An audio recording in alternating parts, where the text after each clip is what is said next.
Hi, thank you for joining me here today for this video. We're going to be going over a crown design of a temporary crown for a 3D printed restoration. Here you can see we're using the ExoCAD work type anatomic crown, and we go and press design. And from there, the models are going to be automatically loaded because we're using the Itero workflow. And first tool we're going to be in is the wizard mode.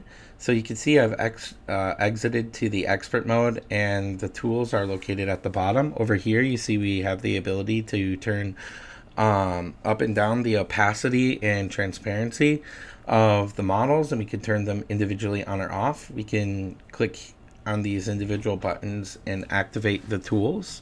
You can see we have the add and remove mesh and the align meshes tool, which is a very useful option. Over in the bottom corner, we have the option to go through the different views of the coronal directions, or you can right click and rotate. From there, you can also hold both of your fingers down and pan, or you can refocus your center by clicking the middle mouse wheel down on the area of your focus, and that'll center it. But for now, we're going to just stick in the wizard mode, and it'll give us the selection of tools that we want to use. So the first tool here is the edit mesh tool. This, we're going to just automatically go to the repair function, or click next, and then it will automatically adapt these intersection points, which are bad for when you make models. Now we're in the margin line tool. ExoCAD has auto margin detection, although for temporary crowns you might want to use the subgingival margin type, because we're going to want to overextend the margins a little bit, because in a temporary situation overextended is kind of better. So what we'll do is we'll switch to the subgingival, and then it'll want us to click 4 points, and you'll see here it'll give us a automatic margin just around the tooth area. Then we'll click next, and then we'll do that with the next tool. And here I'll show you how to kind of move your points in the correct draw feature. So we'll click the points again. There you go. And then now we'll switch to the little tab there. ExoCAD has those tabs inside of the tools, so be sure to click on those tabs a lot. Okay, that's important, because all the functionality of ExoCAD is kind of buried in these tabs. And you can see here, when I'm clicking on the individual points, I'm getting different areas that I can move on that margin line. So then I'll just go ahead and show you how to use the automatic feature here, and then go ahead and click next, and we'll then set the path of insertion on the last molar, and then we'll switch to the premolar, and we'll set the path of insertion there, and we'll want to do that to the contact so that we have it appropriately. We'll then be able to adjust our fit settings and also where the fit is applied. You can see the area in green, there's no spacer applied there, just path of insertion.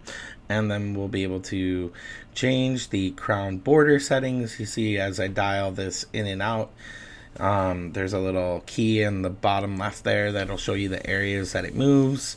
One controls the angle, one controls the horizontal, and then one controls like that tapered effect of the border. Then you go ahead and press next, and you have the option to do a copy tooth. This is really great for, or a mirror tooth. This is really great for anterior teeth if you're trying to copy anatomy. Although when you click next, ExoCAD will automatically propose teeth for you. I'm going to show you guys how to switch the molds to different shapes. ExoCAD has, I think, millions of different molds out there. I keep on seeing more and more on the internet. Basically, what we could do now is load the mold that we want. I'm going to choose this one because it has a nice flat type of mold. And I do see that this case is a little bit edge to edge, especially with the prep design and everything. So you can see here that I'm using Control to rotate, Shift to scale, or I can control the coronal directions, and or if I'm going to rotate, scale, or move the teeth. And that's just in the simple tab. Once again, The tabs, very important to go to. It's something that is very needed when designing an exocad. You can see I'll get my general setup looking at the buckle view here, and I'm kind of gonna just shape it. If I hold control and shift, I can kind of bend the tooth then, so you get a different functionality when you hold both control and shift at the same time. Shift will rotate once again, excuse me, control will rotate and shift will scale.